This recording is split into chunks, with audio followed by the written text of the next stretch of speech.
And now to our first conversation. Transport is essential to the efficient working of the economy, bringing together the inputs used in the production of goods and services and getting outputs from the production process to customers.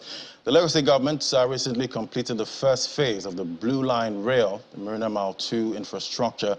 Let's get details of this project now. Joining us is Engineer Abimbola Akinyajo, MD, Lagos Metropolitan Area Transport Authority, LAMATA. Join us right here in the studio. Good morning. Great to have you. Good morning, Ladi. Thank you very much for having me. So I know you did, go on the test run.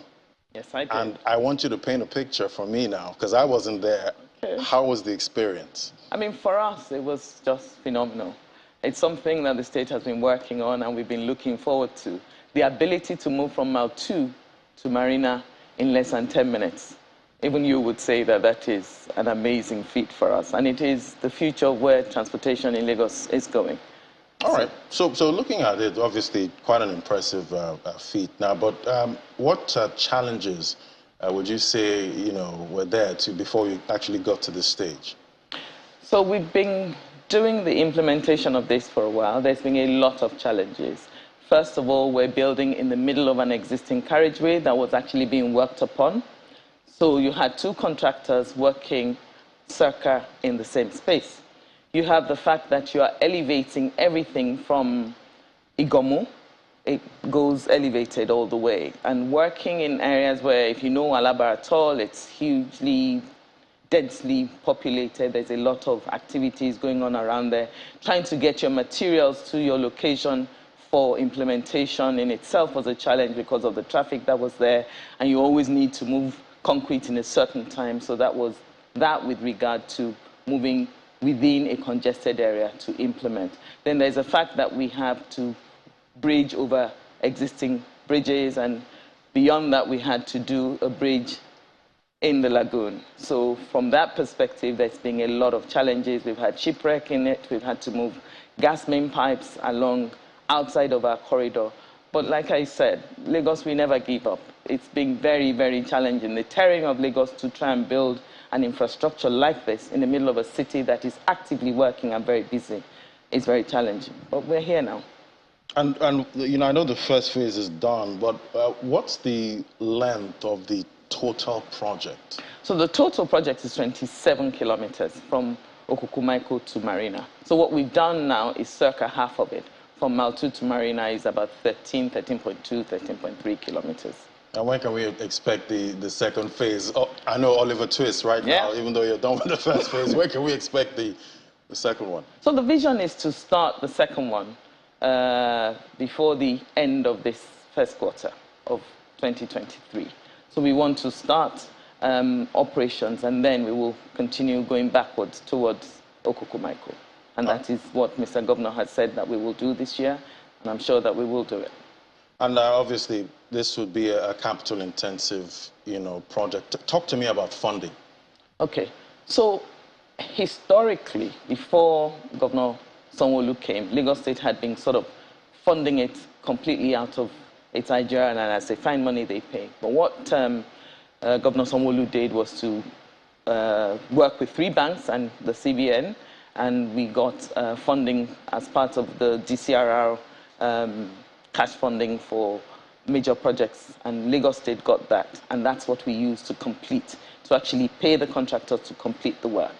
And that's what has happened, and I guess that's the big push that we've seen in the past 18 to 24 months that has brought us where we are. And also there's word about, the president, coming into town to commission. But when can we expect? So that will happen on the 24th or the 23rd. So it's 23rd, 24th, I believe, is when Mr. President is coming. So is it the total project? He will be, there's a number of projects he will be commissioning. The one that concerns us, obviously, in LAMATA is this one. And he will be doing that in that space of time when he comes. All right, let's talk about, safety. This is obviously a new, infrastructure. What can we expect, when it comes to how safe is it? I think this is probably one of the safest ways in which we can travel in Lagos. We see the levels of accidents we have on our roads.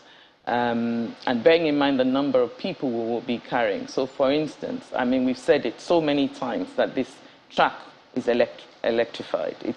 It's an electrified track, and the electrification is along the alignment. So it's not the overhead type, it's the one that goes along the rails itself. So what we don't want the citizenry to do is to cross the tracks at any point whatsoever. And to ensure that you don't have to, we have implemented a number of pedestrian bridges at every station that will ensure you can not only cross, and we've also got pedestrian stations in between the stations to ensure you can cross not only into our stations but also across the Lagos-Badagry Expressway. So that's the one thing. And then along the safety of our passengers, we have a number of security gadgets that we've put on. We have CCTV within the trains itself, on the platforms, along the alignment. We are working with the police and the neighborhood watch and all sorts of security agencies to ensure the safety of the passengers as they travel. So there are things that we are putting in place. There's a lot of security infrastructure that we're putting in place to ensure the safety of our people. And I think and safety of people outside the train, because it's an electrified track, so that's risk of electrocution. If you cross it, that's it. Right. So for us, what we've said is we've got every other means for you to cross the road without having to cross the rail. We have completely fenced along the whole alignment of that railway alignment. There's fencing there. We will have a number of signage along the alignment. We are continuing now to do advocacy, to explain to the people, don't cross because it's dangerous. We're doing a lot of skits with Nollywood actors and actresses that will help us send the message so that the people can get it.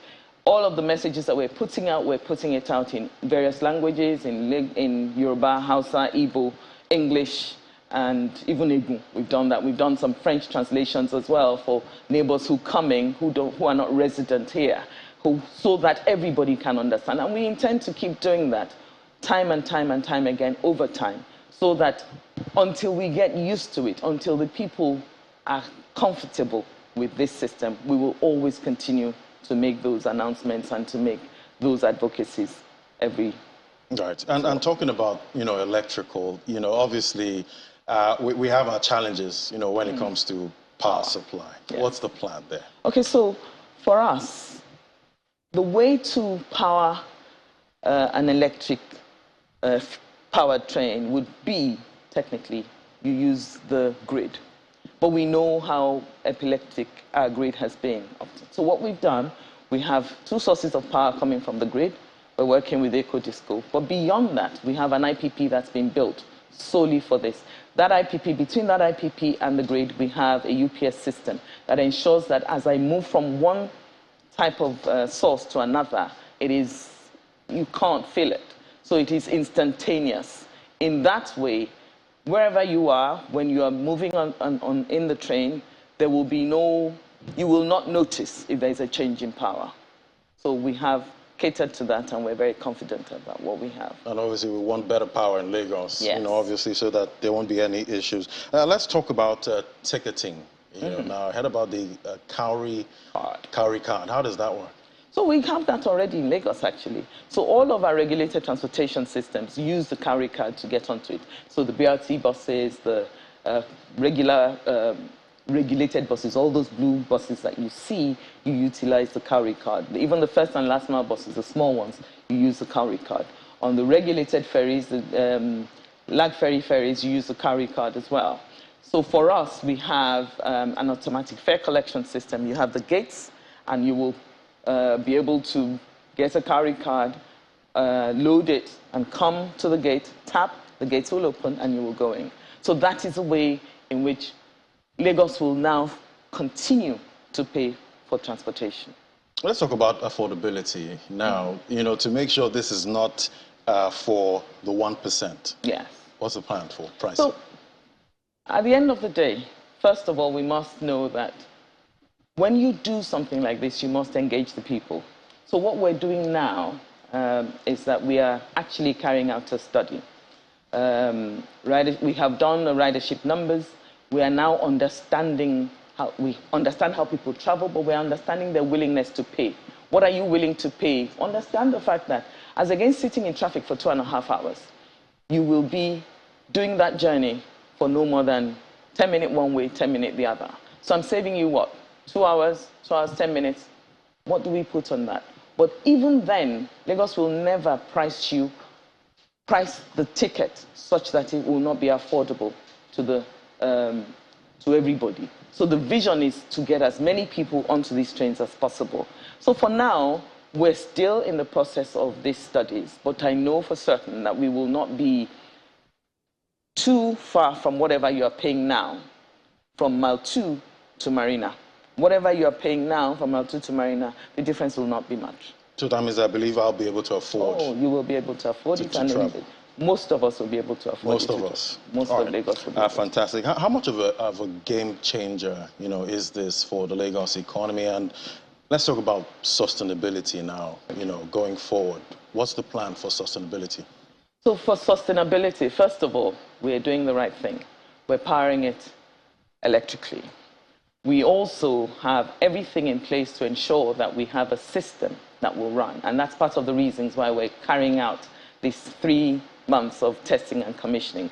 We're debugging and we're ensuring that all of our processes work. We're ensuring that the people know how to get onto it and how not to get onto it. There will be a maintenance contract in place to ensure that the infrastructure is maintained. We will start off running as state with a management contract, but the vision is that we will end up with a concession agreement where private sector will come in, and that is where sustainability comes. When we begin to get the people of Lagos to come and partner with the state to ensure that this infrastructure is 100% utilized to the efficiency is great to the benefit of the people. So we're going to be, right now we're in conversations, we have done a lot of bidding process, and we have 2 shortlisted members of private sector who are talking to us about taking on the running of the Blue Line and bringing investment, so bringing more rolling stock and ensuring that we can actually deliver transportation promise to the people. So we're looking very easily at being able to carry only on the Blue Line circa 500,000 passengers a day. And what's the revenue expectation like? So, I mean, in that sense, you're looking at it from the perspective of, first of all, it must pay for its own operations. And that is the first thing you're looking at. Government has done a lot of investment in it. Beyond that, it is also to drive the economy of the city. So ensure that people can get to their offices quicker, and that means you think about it. If we're saving you 2 hours, 2 and 2 hours from, so say I save 4 hours per person and I have 500,000 people and I carry in a day, that's over, 2 million hours in a day that I'm saving. That means that those 2 million hours become productive hours for the city of Lagos.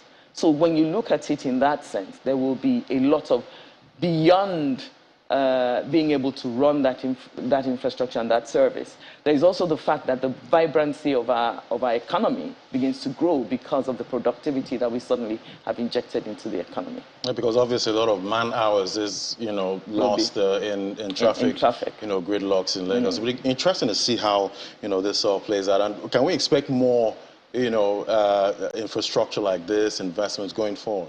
Oh, yes, definitely. So we have the Red Line, which is in progress at the moment. And by the end of February, we would start that one as well. And that's going from Agbado to, the first phase of it will go from Agbado to Oyingbo. But the full length of it will go from Agbado to Marina, and there will be a spur that goes to the international and the local airports in Lagos. So those are the first 2 that the state has started to tackle.